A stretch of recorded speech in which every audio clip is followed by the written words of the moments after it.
So President Biden has taken executive action and inflation is finally beginning to decrease. Many more Americans can expect to receive a $600 stimulus checks in just a few weeks, everybody. And so now lawmakers have allocated billions of dollars towards a new relief program. And here is the update. According to a top Biden administration energy advisor, gas prices in the US could soon drop to an average of $4 a gallon. That forecast came as prices at the pump, which have hit a record of $5.02 a gallon on June 14th, have steadily dropped over the past month. Data from the AAA shows that the average national price now stands at $4.52 a gallon, 43% higher than the typical price paid by drivers a year earlier. And relief for motorists could help alleviate the financial pain being felt by households across the US amid the sharpest inflation in more than 4 decades. Even though fuel prices are coming down, drivers in states like California and Idaho continue to pay an average of more than $5 a gallon. The special presidential coordinator for international energy affairs told CBS News that he expects gas prices to come down more than $4. He then added that we already have many gas stations across the country that are below $4, and this is the fastest decline rate that we've seen against a major increase of oil prices. According to new data, in this weekend, the most common gas price in the US was $3.99 a gallon. Gas experts have told CBS News that we've seen the national average drop for 34 days straight, with over 25 stations now back at under $4 a gallon or less, and thousands of more stations will join this week. The U.S. Energy Information Administration has stated that there are several factors pushing down gas prices after they peaked in June. Now, first, Americans are driving less due to the hit to their budgets, and consumers purchased less gasoline in the second quarter of 2022 and early July compared with the same period as a year earlier. Second, crude oil prices are sensitive to economic concerns, and rising fears of a global recession have dented oil prices as a result. Experts have pointed to the Biden administration's decision to tap the nation's strategic petroleum reserve earlier this year in an effort to lower prices. It is good to see that gas prices are finally being lowered down, and I know many Americans can find this difficult, but the good thing is that low-income households in Oregon will soon be getting a $600 payment. If they meet the eligibility requirements, that is. You'll get the one-time payment if you received the Oregon Earned Income Tax Credit on a 2020 tax filing and lived in Oregon for the last 6 months of 2020. According to the Oregon Department of Revenue, the aim is to help support low-income people in Oregon, as well as those who still face financial hardships due to the tough times. All direct deposits will be made and checks mailed to eligible residents. The Oregon Department of Revenue estimates that about 236,000 households will be eligible for payments, and the Earned Income Tax Credit was a tax benefit designed to help low to moderate income workers and families. If you filed your 2020 tax return budget by December 31st, 2021 and received the Earned Income Tax Credit, you don't need to do anything to receive the $600 stimulus payment. You'll get it by direct deposit or check. Yes, it is finally happening. Congress is passing a new stimulus bill very soon. Joe Manchin is now meeting with Republican lawmakers to gain their support on President Biden's spending bill. Now, many people will be receiving an $800 stimulus check very soon, so you want to continue watching this video to never miss out on the very important stimulus check information, and we have a ton of good news to cover. So the majority of people in Colorado are eligible to receive $400 to $800 stimulus checks from the state government due to the Taxpayer Bill of Rights passed in 1992. Most full-time residents have already taken in the necessary steps to get their check mailed to them this summer, filing their 2021 state income tax return. Any full-time resident who hasn't been filed can still claim and ensure they get a check by filing out a submitting form by May 31st. However, a lot of residents, including many veterans and seniors, do not regularly file state income tax returns, and they have questions regarding their eligibility. Folks, the answer is yes.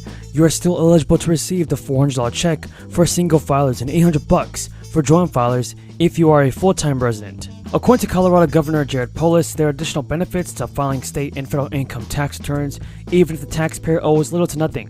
He said filing a return ensures that any excess withholding tax is refunded, and they may also be eligible for valuable refundable state and federal credits, like the Earned Income Credit and the Child Tax Credit.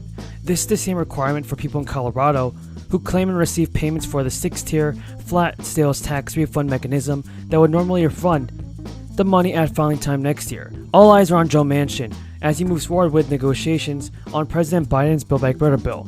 Reporters have asked Senator Manchin and GOP senators about the claim in a new book that Manchin he will be willing to switch to the Republican Party if Senate Republican John Thune were the Senate GOP leader instead of Mitch McConnell.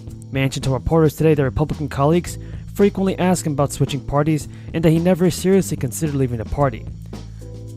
The banter between Manchin and his Republican colleagues is reinforcing doubts that he will not sign on any point this year to a partisan reconciliation package to enact major elements of Biden's domestic agenda, with 50 Democrat votes and no GOP votes. Democrats also have taken note that Manchin's opposition to various Democratic initiatives appears to be playing well back home. According to a report, Manchin's job approval rating in West Virginia has jumped by 17 points compared to a year ago. 57% of West Virginians now approve of Manchin's job performance compared to only 40% after the first 3 months of 2021. According to Democrats' concerns, Manchin has convened a bipartisan group of senators in an attempt to pass a package of energy proposals that would also address climate change with 60 votes under regular order. It's a development for Democratic senators who hoped a climate and renewable energy package will be a core piece of the budget reconciliation package. Now, the climate and energy piece of the reconciliation package is competing with what Manchin is trying to negotiate with a group of Republicans.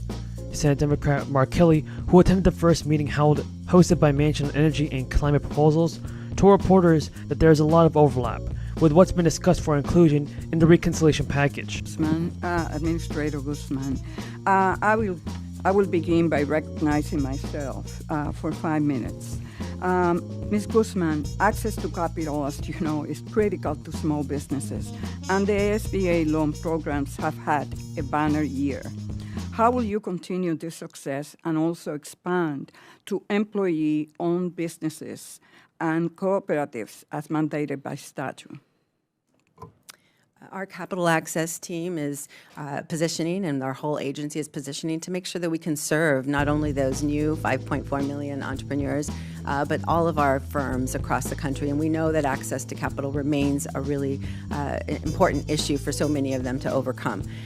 In particular, around the Main Street Act, we're really committed to making sure that all businesses have pathways to accessing capital, including those that are employee-owned and those ESOPs. And so we have worked with the advocates in the industry to see if we can see what we can do to assess and adapt our programs to fit their needs. And we have made some important changes, and we'll continue to assess those programs as we move forward and as we see more loan volume coming through, so that we can work with ESOPs and worker cooperatives. We know that as small businesses exit, employee ownership is a good pathway in many cases to transition and exit their firm successfully, and we'd like to make sure that capital is available. So how is SBA using new technology, streamlined loan processes, and focused outreach to promote the programs, particularly to the underserved? Across all of our loan programs, we of course rely on our 68 district offices, our over 1,300 resource partners, and now our newly established community navigators to really